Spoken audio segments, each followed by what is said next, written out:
तमाम बातें अधिकारियों ने और लोगों ने बताया आपको, आप इस पर मनन चिंतन करेंगे। मैं थोड़ा इस विचार श्रृंखला से थोड़ा आगे निकलना चाहता हूँ।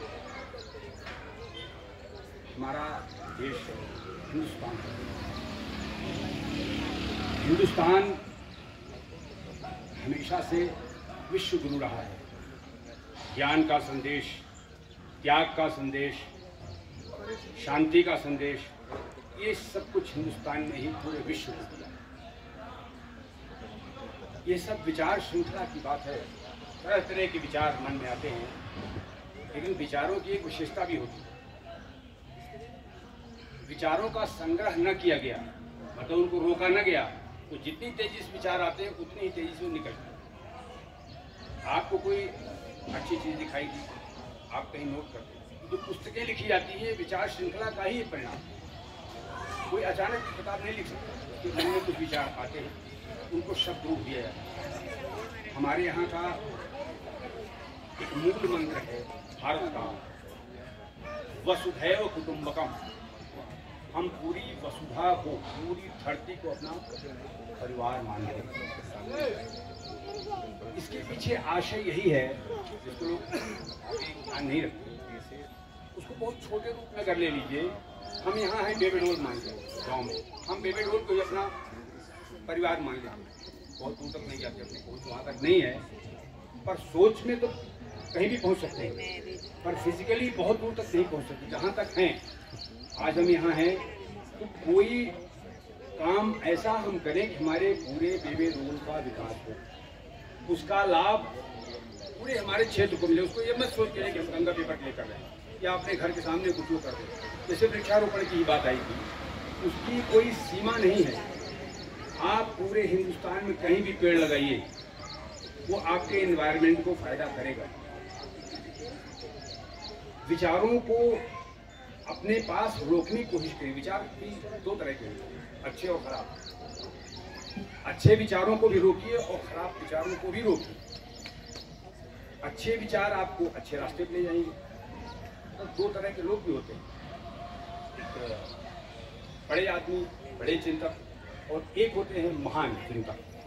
महान चिंतक खराब विचारों को भी रोकते हैं अपने पास, उसको उसमें परिमार्जन करते हैं। बर्तन धोते हैं ना, रोज खाने पीने का बर्तन धोते, सफाई करते, अच्छे लगे जो उसमें खाते हैं, तो वो विचारों का भी परिमार्जन करते हैं कि ये विचार आया है, ये खराब है, इसको कैसे हम बदलें कि हमारे समाज के काम आवे। एक कांटे को चुभा भी सकते हैं, कहीं कोई चीज़ फंसी हो उससे निकाल भी सकते हैं, पर ये विचार की बात है कि आप खराब विचार को भी कैसे इस्तेमाल कर सकते हैं अच्छाई के लिए, मानवता की भलाई के लिए। क्योंकि हिंदुस्तान हमेशा मानवता की बात, पूरे विश्व की पूरी मानवता के लिए सोचता है। जैसे हमारे यहाँ है वसुधैव कुटुंबकम के अलावा एक और विचार है, इसी ने ही किया हुआ है। वही मनुष्य है कि जो मनुष्य के लिए जिए, वही मनुष्य है कि जो मनुष्य के लिए मरे।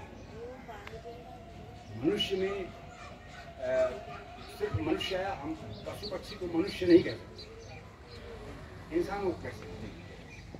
पर हमारा विचार, हमारा जो मूल मंत्र, हमारी सूक्ति, हमारे जो विचारों की श्रृंखला का सूत्र है वो है सर्वे भवन्तु सुखिनः सर्वे सन्तु निरामया सर्वे भद्राणि पश्यन्तु मा कश्चित्। सर्वे भवन्तु सुखिनः, सभी लोग सुखी हों।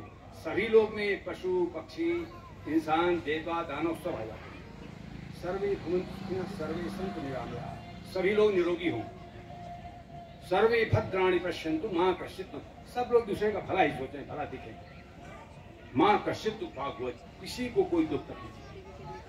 विचारों का रोकना कुछ उसी तरह है जैसे पानी बह रहा है, आप साफ पानी रोकेंगे, गंदा नाले का पानी याद नहीं रोकेंगे, विज्ञान गंदा।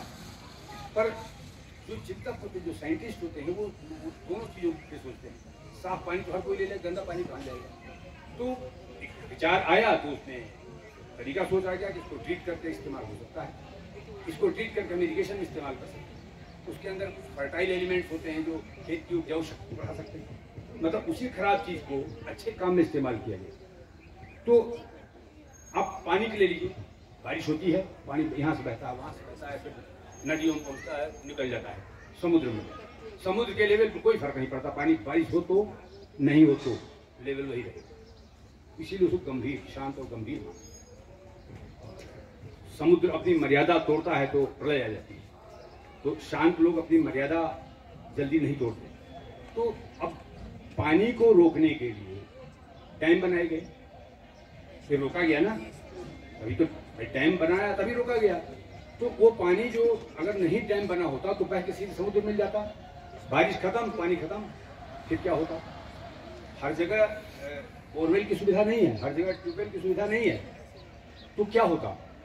तो वहां पे पानी को रोका गया। ये भी विचार है, विचार आया कि नहीं इसको रोक के कुछ इस्तेमाल सोचा जाए।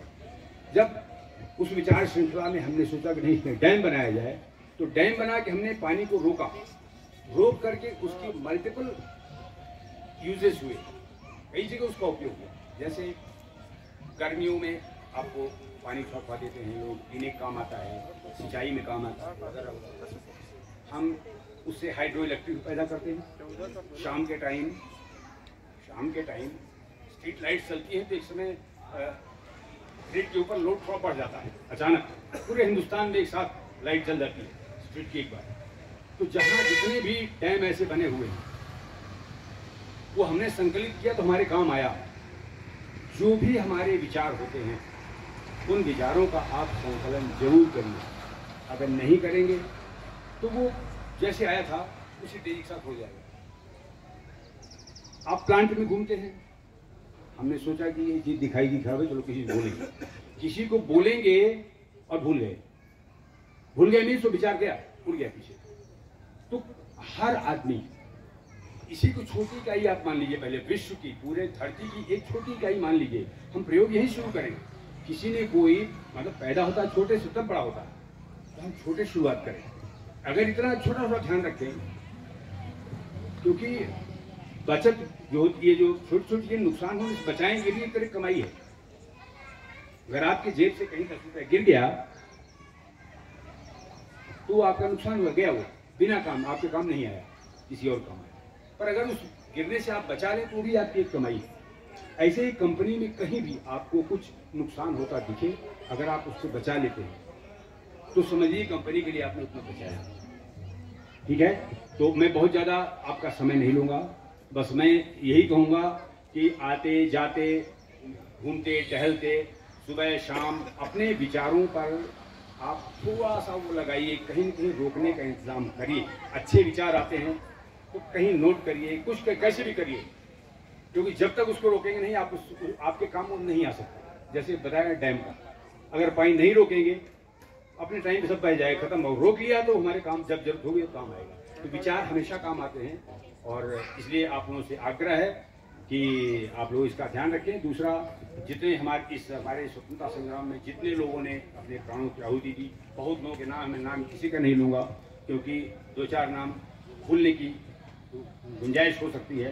तो मैं इसीलिए जितने लोगों ने इसमें बलिदान दिया है सभी लोगों का नमन और वंदन करता हूँ। इसी के साथ वक्तव्य समाप्त करता हूँ। जय हिंद।